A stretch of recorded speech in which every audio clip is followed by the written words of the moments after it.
Oh, no, we're very pleased with the outcome.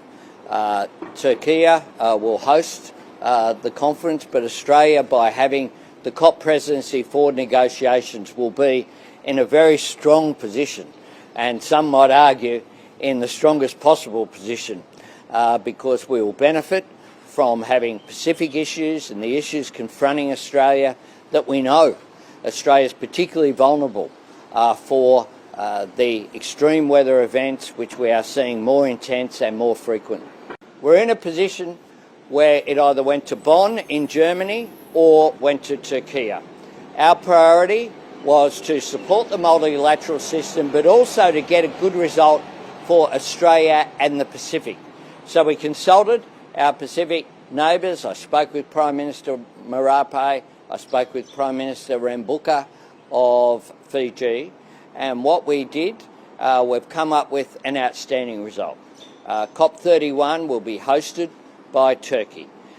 Turkey will have the COP presidency, but Chris Bowen and Australia will have the COP presidency for negotiations in the lead up to the conference in Turkey, but also at the conference in Turkey.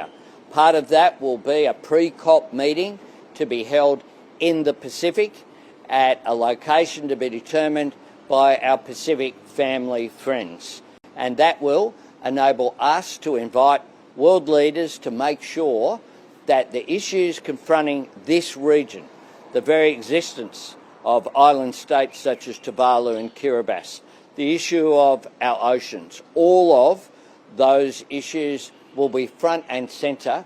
So it's an outstanding outcome. I congratulate Minister Bowen on the work that he has done. I thank Turkey as well for the constructive engagement. Two countries put in bids. They both have compromised, which is in the interests of climate change action. Australia acting and promoting global action as well. This is a very strong outcome. The COP president will be Turkey. It wasn't possible to have, under the rules, a joint presidency, but Turkey has agreed that Minister Bowen and Australia will handle the negotiations in the lead up to the COP. Thanks very much. Thank you.